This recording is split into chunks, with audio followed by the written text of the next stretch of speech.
talking about Kyrie Irving, I find to be both really interesting and really exhausting.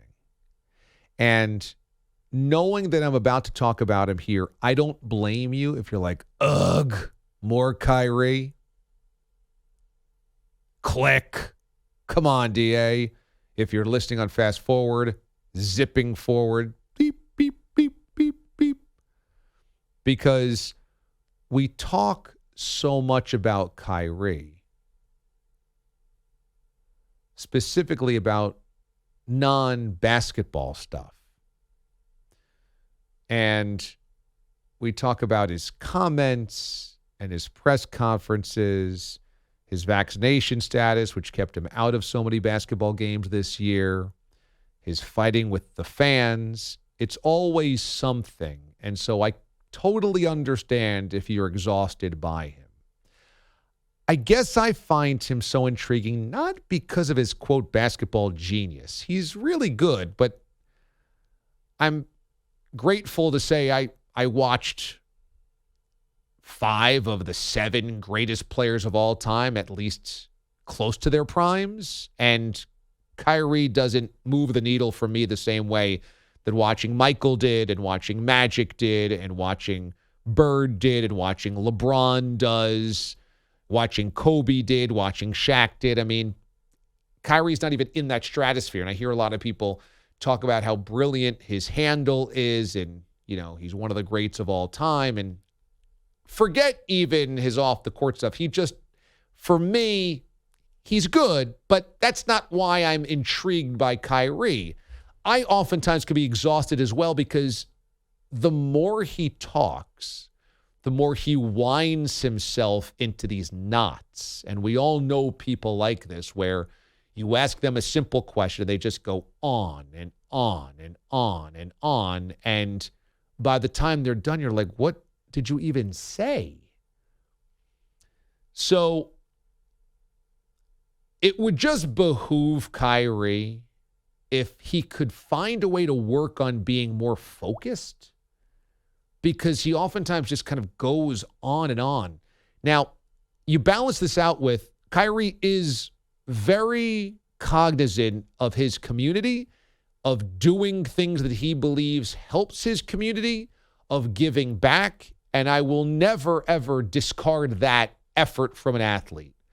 I think that when it comes to celebrities at large and politicians at large and people that are in positions of influence and power, we expect something different from athletes than we do politicians and celebrities. These players are expected, hey, you got to give back. Hey, you got to get back to do camps. You got to give back to the schools. Hey, you got to get back to kids. And we don't ask our politicians, go back to your hometown and you should build a library for them. You go back, actor in Hollywood, and you should go back to your home state. You know what? You should run free camps for people. You know, but athletes we expect. And so we should not discard that athletes that do that are doing something that are really beneficial for people, for humanity, for community. So I do respect that a great deal from Kyrie. That is a priority of his.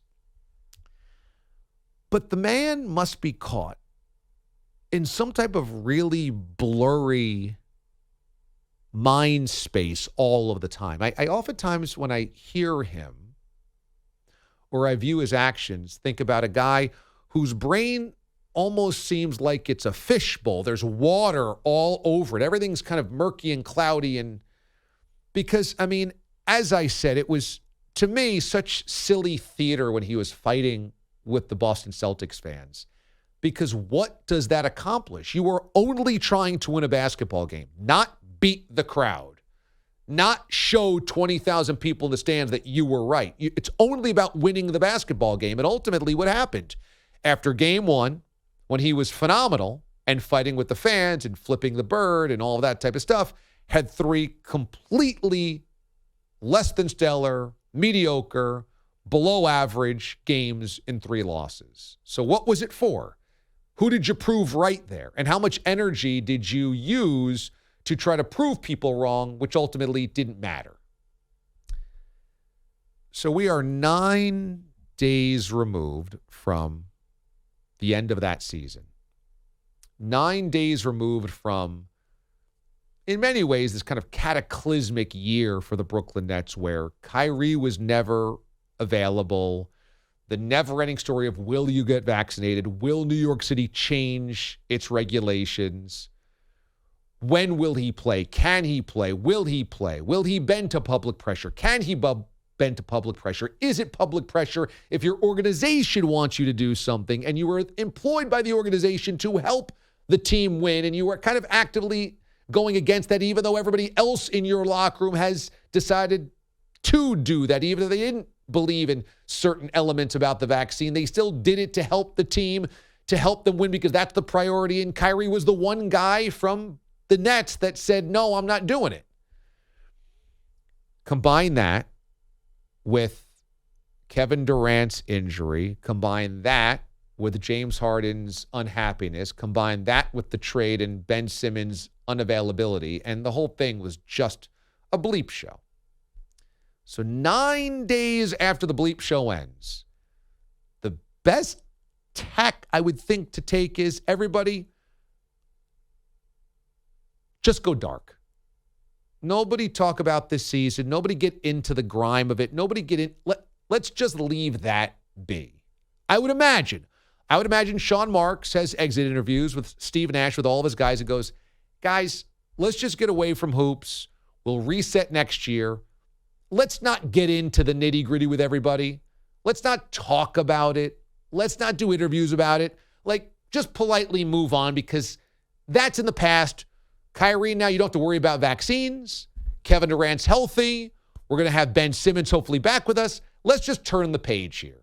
I would imagine that is the MO of the organization. I would imagine that the tactic that all of these players would want to take is, let's leave last season because that was ugly for everybody. And wouldn't you know it, Kyrie Irving does a long-form podcast interview a week and a half later with Kevin Durant's podcast. Okay? So here's one guy willing to sit down and talk about everything. And then the other guy, it's his podcast platform. Now, Kevin Durant's not on this podcast episode. It's his podcast, but he does this with another guy. And the other guy interviews Kyrie, okay? So it's perfectly Nets.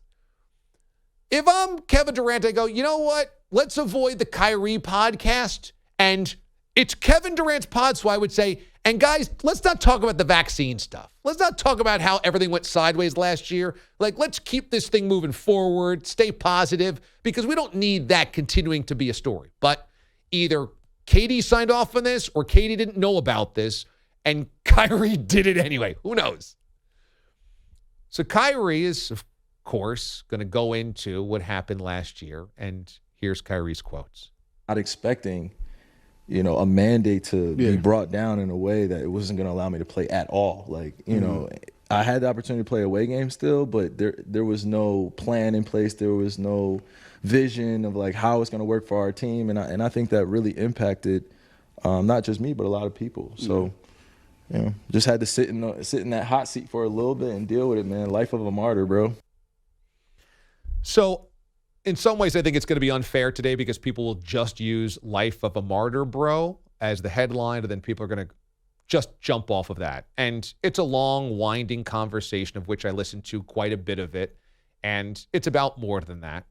And all of the stuff that went into that deserves clearly more than just 4 words. But Kyrie's sentiment there is that the Nets did him a disservice because there was no plan in place for if he didn't get vaccinated. And there was no, quote, plan, there was no vision. Because remember, the Nets originally said you can't be a part-time player. And then when the season started going sideways, they said, okay, fine, you can just play road games. So they kind of acquiesced to Kyrie, and then he was just playing road games. Which, if you wanted to look at the Brooklyn Nets and say, hey, you have Kyrie Irving, You are dealing with a guy who's proven to be pretty unpredictable, pretty unavailable, pretty difficult to navigate, a guy that has shot his way out of town in Cleveland, a guy that got dumped out of town in Boston, all of this stuff. You might want to prepare for all cases, and maybe the Nets did, maybe they didn't. Who knows? But if the Nets have a flaw here and they didn't know that they'd need Kyrie to play even part-time, certainly they're up for criticism. What I think it's so ridiculous of Kyrie to suggest is that he's the martyr, the life of a martyr, bro. You know, it's such a weird way. It is such a weird way to frame this. Now, in this case, the definition of a martyr is a person who is killed because of their religious or other beliefs, or a constant sufferer, a person who displays their discomfort in order to obtain sympathy or admiration is another way that you can define it. So in this case, Kyrie views himself as the victim. And I find that to be the most interesting part of this, that he here is the victim. You know, Kyrie took a stance, decided against getting the vaccine, and that's completely his right. And plenty of other people in America did that as well. But Kyrie, after all of this, framing it so flippantly as, hey, man, life of the martyr, is a really weird thing. Like, he was the one put upon. He was the only guy in his organization to decide this. Everybody else decided it. He was a guy that was going to be counted on to help support the team in winning. That's kind of what happens when you sign on the dotted line of this contract, unless you decided, okay, I'm not an employee here anymore, which was his right. He could have done that, but he also wanted one foot in. He also was waiting for the mandate to change. And for Kyrie, who has in Cleveland, in Boston, and now in Brooklyn, created so much melodrama at every turn, including just in the playoffs, going to Boston and the finger and encouraging the crowd and getting in the middle of that type of fight. You're not the victim. This is not martyrdom. This is at-will employment. Do you want to play basketball? Here is your option. You can play basketball. If you don't get vaccinated, you can't play basketball at home. And if you can't play basketball at home, you're still mandated to do press conferences, and you'll have to answer questions about it. You play in the same conference as the Boston Celtics. You'll have to play in Boston. Those fans who dislike you, you'll have to play in front of. You play alongside LeBron James. LeBron James is one of the greatest players of all time, if not the greatest player of all time. You are not. He gets to make decisions, and those decisions will affect you.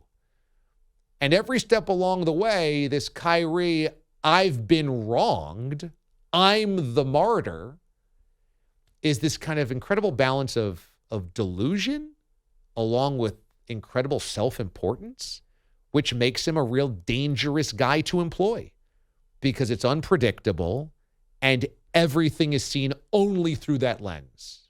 For Kyrie, it's the only lens he has. Martyrdom here? I mean, yeah, people criticize you for that decision, but other people really applauded you for that decision. And at the end of the day, you made a decision based on what you thought was best, and you knew what would happen with it. Victimhood?